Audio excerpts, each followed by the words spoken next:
안녕하세요.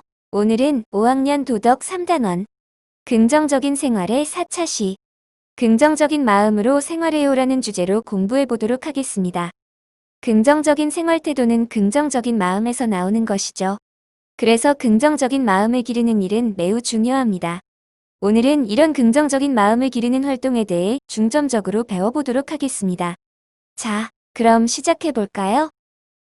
먼저 생활 속 이야기입니다.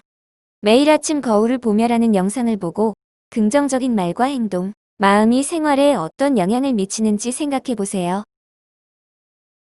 Ready for a big positive day at school? Yes. Okay, ready? Excellent. Okay, I am strong. I am strong. I am grateful for what I have. I'm grateful for what I have. I try my best. Try my best. I am beautiful. I am beautiful. I am respectful. I'm respectful. If I fall, I get back up. because I am Resilient. resilient. That's right, you boys are resilient. I try new things. I try new things. Mistakes are? Opportunities to learn. Mistakes are opportunities to learn. Did I forget anything? Yes, I'm smart. I am smart. Okay, we're going to have a good day at school? Yes. Excellent. 잘 보았나요? 그럼 일상생활에서 긍정적인 마음을 기를 수 있는 방법이 무엇인지 얘기해 볼 수 있을까요? 그리고 그것이 우리에게 어떤 힘을 주는지도 함께 이야기해 봅시다. 매일 등교하기 전 문 앞에서 스스로에게 긍정적인 말을 해주는 것이 좋을 것 같습니다. 이렇게 하면 하루 종일 긍정적인 마음으로 생활할 수 있고 평소보다 더욱 힘차게 생활할 수 있을 것 같습니다.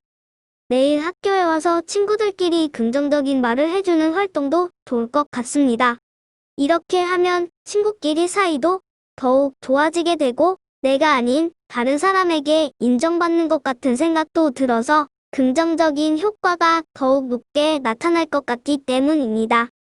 네, 둘 다 좋은 생각이었습니다. 여러분이 얘기한 것처럼 긍정적인 말의 힘은 여러분의 행동까지도 변화시킬 수 있는 힘이 있습니다.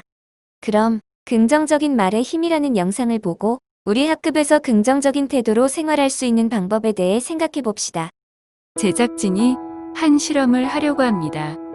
녹색 테이프로 출발점과 도착점을 표시해 놓고 있네요. 도대체 뭘 하려는 걸까요? 낱말들이 보이고 있네요. 그런데 대부분 노인의 모습이 떠오르는 단어들입니다. 실험 참가자들에게는 문장을 만드는 언어능력 테스트라는 말로 속였지만 실제로는 관련 단어를 듣고 참가자의 행동이 어떻게 바뀌는지를 관찰하는 실험이었습니다. 실험을 마치고 돌아가는 여성분은 실험 전 26초 28이었던 걸음 속도가 실험 후 31초 09로 바뀌었습니다.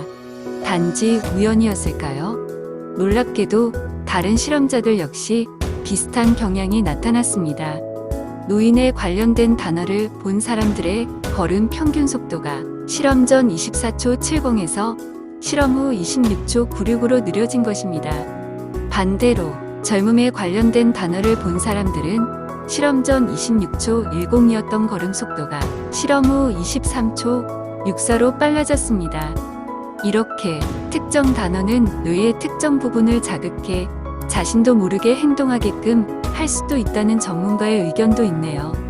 결국 언어의 힘은 우리도 모르는 사이 우리의 행동에 영향을 주고 있다는 사실을 알 수 있는 놀라운 실험이었습니다.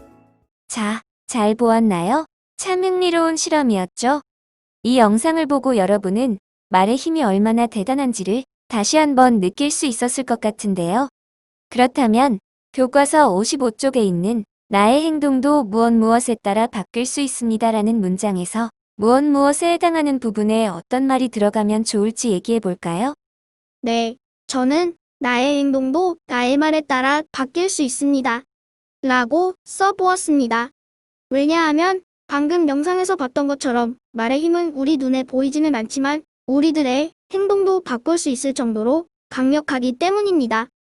저는 나의 행동도 긍정적인 말에 따라 바뀔 수 있습니다. 라고 썼습니다. 왜냐하면 하준이가 얘기한 것처럼 말의 힘은 매우 강하기 때문에 긍정적인 말을 자주 해야 긍정적인 행동을 할 수 있다고 생각했기 때문입니다. 네, 모두 잘 대답했습니다. 그럼 여러분이 얘기했던 것처럼 긍정적인 행동을 할 수 있도록 여러분의 마음을 긍정적으로 바꿀 수 있는 말에는 어떤 것들이 있는지 발표해 볼까요? 네, 저는 나는 소중한 사람입니다. 그리고 친구도 역시 나처럼 소중한 사람입니다. 라고 적었습니다.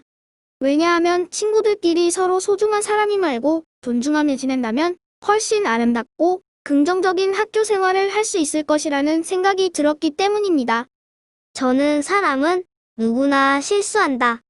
실수는 앞으로 더 잘하기 위한 과정일 뿐이다. 라고 적었습니다. 왜냐하면 어떤 사람들은 자신의 실수에 너무 힘들어하고 그 실수 때문에 새로운 도전을 하지 못하는 경우도 있기 때문입니다. 그래서 저는 실수는 우리 인생에서 연습에 불과하다는 것을 친구들에게 꼭 얘기해 주고 싶었습니다.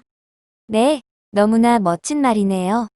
여러분이 얘기한 것처럼 매일 스스로에게 긍정적인 말을 해준다면 여러분은 긍정적인 마음의 힘이 강해져서 행동도 긍정적으로 잘할 수 있을 것이라 생각합니다. 그럼 교과서 56쪽 우리 학급의 긍정적인 생활을 위한 선언문 만들기 활동을 해볼까요? 아침에 등교하면 친구들과 반갑게 인사하기, 친구의 장점을 찾아 하루에 1개 이상씩 칭찬하기, 실수한 친구에게 괜찮아라고 얘기해주기. 이런 활동 외에 또 어떤 활동이 좋을까요? 친구의 단점 놀리지 않기, 욕설이나 심한 장난치지 않기 등이 있습니다. 친구들끼리 편지 쓰기, 잘못을 했을 경우에는 바로 사과하기 등의 활동도 좋을 것 같습니다. 네, 아주 잘 얘기했습니다. 그럼 이번 단원에서 배운 것들을 정리해 볼까요? 다음 그림을 보고 서로 어울리는 것끼리 연결해 보세요. 어려움에 좌절하지 않고 긍정적인 마음으로 육상 선수가 된 사람은 윌마 루돌프입니다. 어려움 속에서도 자신감과 희망을 가지고 꾸준히 노력하는 것을 긍정적인 마음이라고 합니다. 자기 자신을 소중히 여기는 마음은 자아존중감입니다. 네, 모두 잘 얘기해 주었습니다. 이렇게 해서 도덕 3단원, 긍정적인 생활에 대한 학습을 모두 마쳤습니다. 여러분 오늘도 수고 많으셨습니다.